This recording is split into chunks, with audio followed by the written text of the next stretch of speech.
Você tem acompanhado aqui no Jornal da Record News uma série de entrevistas e opiniões de pessoas a respeito da situação e da conjuntura econômica do nosso país. E hoje nós temos mais um convidado. Gentilmente está aqui conosco o professor Ladislau Dovbor, que é economista e professor da PUC aqui de São Paulo. Ladislau, bem-vindo aqui ao Jornal da Record News. Obrigado pela presença mais uma vez. Muito obrigado. Obrigado a vocês. Ladislau, uma pergunta que eu acho que todas as pessoas que nos acompanham gostariam de fazer. O Brasil apresenta ou não apresenta sinais de recuperação econômica? Olha, não apresenta. Não apresenta? Não apresenta. Apresenta o seguinte, uma safra na área rural que teve um aumento de 13,4%, é muito significativo. É válido, em particular, para produtos de grande exportação, como soja, não é? Soja, milho, essas coisas. Isso. Isso é positivo, tá? Mas as exportações representam apenas 10% da economia, né? A nossa economia depende vitalmente do mercado interno, 90% são atividades internas. Então, é claro que os 13,4% deram uma puxadinha para estabilizar e nos manter praticamente no zero, parado, certo? E reduziu a queda. Mas não tem... veja bem, para a economia funcionar, não basta as exportações. Em particular, o Brasil, que tem 206 milhões de habitantes e que depende vitalmente do mercado interno, certo? Então, o principal motor da economia é a atividade, a demanda das famílias, certo? Se a demanda das famílias está caindo, certo? Você tem uma perda de dinamização da economia, porque então as empresas passam a não funcionar, certo? Por que cai a demanda das famílias, né? Você tem uma taxa de juros, por exemplo, para a pessoa física, pessoa que está enforcada, vai buscar um empréstimo, média 156%. Ao ano? Ao ano. Ao ano. 156... Juro é ao ano. Ao ano. Juro ao mês é treta, certo? Porque se esconde o composto do juro. É juro sobre juro. Exatamente. Então, você tem uma média no Brasil para a família 156%, tá? Dados da ANEFAC, certo? Na Europa é 3,5%. 13? 3. 3? 3,5. 1, 2, 3 ao ano. Ao ano. Tá? Esse é o nível. Você vai em umas casas que tem dedicação total a você, você vai pagar um juro de 100%. O máximo que eu encontrei em lojas desse tipo na Europa é 13%. 13, certo? Sim. Ainda assim, enfim, é uma coisa, né? Aqui, 13% ao ano a gente acharia de graça, né? Sem dúvida. Tem mais. Se você se enforcou, temos os últimos dados, 61 milhões de adultos no Brasil, que dá mais ou menos 40% dos adultos, estão, se chama negativados. Negativado quer dizer, não conseguiram pagar as contas? Isso é uma forma elegante de dizer que tem um nome sujo. Tá. Porque sabe que a gente gosta, lógico, na área das finanças, a gente gosta de dizer... Negativado é bom, tá certo. Negativado é simpático. Fato é que essa gente não só não compra, como travou toda a sua capacidade de compra porque está pagando juros. Ainda por cima, se pega o futuro deles, que o fundo de garantia, se diz isso é para dinamizar a economia. Só que eles vão pagar juros, entende? Ou seja, até o fundo de garantia está sendo transferido para os bancos. Se a pessoa está enforcada, muitos vão entrar no cheque especial. O cheque especial está na faixa de 320%. Certo? Entendi. Na Europa, o máximo que eu encontrei é 16% ao ano. 16% da Europa, 320% no Brasil. Exatamente. Juros do cheque especial por ano. Isso. Tá? Você pode pegar os dados do Banco Central, eu trabalho com esses dados, né? É só verificar, as pessoas podem entrar, certo? Se você se enforcou no cheque especial, você passa a entrar no rotativo do cartão. O último dado que eu peguei do Banco Central, 485%. 485% ao ano de juros. É simpático. Agora, espera um pouco, mas quem é que fica com todo esse juro? Sim, quem é que fica?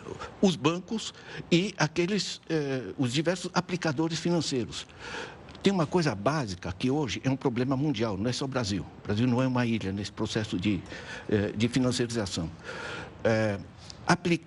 Fazer aplicação financeira rende muito mais do que fazer investimento produtivo. Se você vai num banco, o teu gerente vai dizer em que o senhor quer investir. Você não está investindo em nada, você está fazendo uma aplicação financeira.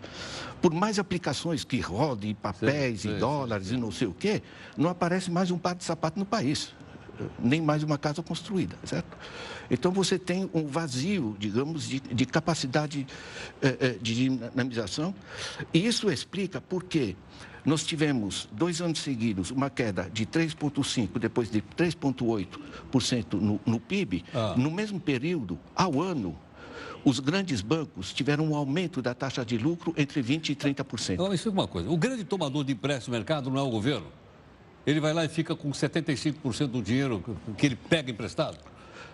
Não, isso é diferente. Eu estou falando da taxa de juros para as famílias. O sistema privado, tá? Travou o principal motor da economia, que são as famílias. Certo. Quando as famílias travam o seu consumo, não tem porque está enforcado, não está consumindo, o que fazem as empresas? Param de produzir. Sim. Quando param de produzir, também param de pagar impostos, certo? E isso gera o déficit no déficit fiscal do governo. Déficit fiscal do governo. Bom, o governo pode enfrentar esse déficit através de emissão de títulos públicos, certo? Então, em particular, os bancos pegam o nosso dinheiro, os nossos depósitos, colocam isso em títulos públicos e o governo vai ter que pagar aos bancos sobre esses títulos, agora na faixa de 10%, já teve em 46%, certo? Bom, no mundo, você comprar título do governo é segurança e espera, certo? Nosso endividamento na faixa de 70%, a dívida pública relativamente ao PIB, não é imensa. Mas a gente paga 10% com uma inflação de 4%, são 6%, isso é um negócio absolutamente surrealista. Então, o que acontece? Eu, professor Ladislau, coloco meu dinheiro no banco. O banco me paga uma merreca, basicamente cobra a inflação. Só que ele compra títulos do governo, que remuneram 10%, e o governo o que faz? Ele tem que pagar ao banco sobre isso. Claro. De onde o governo tira o dinheiro? Dos impostos. Quem paga os impostos é o professor Ladislau, certo? Então, de um bolso eu pus... Além de você emprestar para o banco, ainda tem que pagar a dívida do governo com o banco. O aumento de impostos está ligado justamente a isso, entende? Porque se criou uma... desculpe a impressão, uma vaca leiteira, me entende? Que o governo, através dos impostos, mama nas famílias e transfere isso para os bancos. Quer dizer, os bancos conseguiram, a partir de 99, quando se travou o artigo 192, que era o artigo da Constituição que regia o sistema financeiro, permitiu de que o governo usasse sua força de chupar imposto para transferir isso para os bancos, em vez do governo usar esses recursos, que são na faixa de 7% do PIB, para financiar investimentos, saúde e educação. Né? Ok. Professor Ladislau, a gente vai continuar a nossa conversa. Tem mais uma pergunta aqui para fazer, só um instantinho. Pois não. Olha, nós estamos conversando hoje, está aqui conosco gentilmente o professor Ladislau Dovbor, que é economista, professor da PUC, conversando um pouco por hoje, explicando aqui de uma maneira didática, fácil, para eu entender, que eu sou leigo nessas questões de economia, né? Para a gente entender como é que está a situação do país, especialmente a questão das taxas de juros que ele acabou de explicar. Olha, nós estamos tentando entender um pouco mais da economia do nosso país, que é uma coisa complexa, né? Mas a gente tem trazido aqui várias pessoas para nos explicar e a gente vai entendendo um pouco aqui, um pouquinho ali e formando nossa própria opinião a respeito de um tema tão importante para o nosso país. Hoje, quem está aqui conosco é o professor Ladislau Dovbor, que é economista e professor da PUC aqui de São Paulo. Professor Ladislau, na sua avaliação, a política que o governo desenvolve hoje, a política econômica, o governo diz, olha, nós estamos tendo uma série de sucessos nessa política. Por exemplo, nós conseguimos derrubar a inflação para mais ou menos 4%, 3,5%, né? O nível a quantidade de desempregados parou de aumentar, pelo menos parece que está se estabilizando. Né? O PIB não vai ser negativo esse ano, ele vai dar alguma coisa positiva. Qual é a avaliação que o senhor faz disso? Olha, primeiro que você quebrar a inflação, quebrando a economia, voltando à nossa conversa, né? Quer dizer, você travou o consumo das famílias, com isso você travou a atividade empresarial e gerou o desemprego. O desemprego reduz mais ainda o consumo das famílias e você travou a capacidade do Estado redinamizar a economia, porque você está chupando esse dinheiro para remunerar a dívida pública, né? Então, do momento que você paralisou a economia, as pessoas, as empresas não têm para quem vender. Quando não tem para quem vender, eles tentam soltar a mercadoria de qualquer forma. Então, cai a inflação. Mas isso não tem nada a ver com recuperação. Recuperação é você manter a estabilidade de preço, aumentando a oferta, certo? E, ao mesmo tempo, a demanda. Esse equilíbrio de inflação é que significa desenvolvimento. Você quebrar a economia e dizer, olha, os preços baixaram, para mim, francamente, não é sério, né? Agora, nos outros, estabilizar com o desemprego de 14 milhões, francamente, é uma brincadeira, né? Chega a ser cruel, né? Dizer que 14 milhões está bom, não? Sim, e estamos de crescimento zero, portanto, estamos melhor, né? Nós precisamos, na realidade, retomar o que é o clássico em economia, né? Que a gente entende.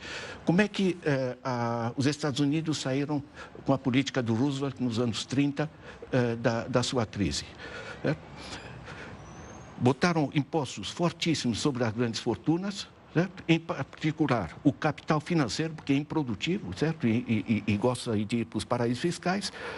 Cobra-se impostos sobre essas fortunas e se financia políticas de investimentos do Estado e se financia políticas sociais para que as famílias voltem a consumir.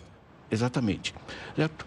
Tanto através dos contratos de investimento das empresas, como a demanda das famílias, geram atividade empresarial. Gerando a atividade empresarial, começam a reduzir os estoques e daqui a pouco eles já começam a contratar de novo. Essas novas contratações geram maior demanda e você gera o fluxo positivo. Isso funcionou nos Estados Unidos nos anos 30, funcionou antes disso na Suécia nos anos 27, funcionou no pós-guerra. Eu sou nascido na Europa, né? No pós-guerra, a Europa destruída, certo? Ela fez um sistema que todo aumento de produtividade era imediatamente repercutido nos salários, né?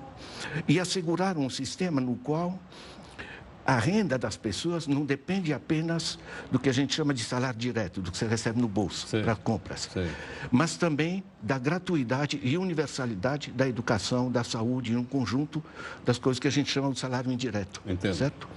Então, isso permitiu que houvesse uma forte demanda gerada tanto pelas famílias que passavam a ter mais renda, como passaram a se dinamizar atividades de educação, saúde, etc., toda a parte social financiada pelo Estado.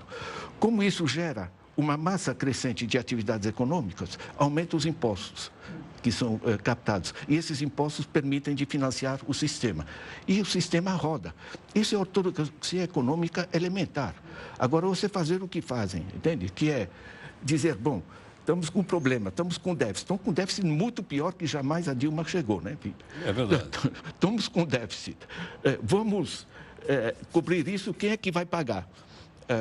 O pessoal diz que o estilhaço vai sempre para baixo, né? Isso não é sério. Porque por isso que não há saída, certo?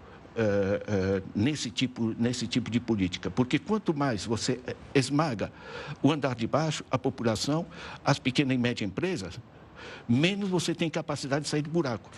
E o fantástico é o seguinte, né? Que eles disseram, temos que reduzir o tamanho do Estado e estão aumentando os impostos, né?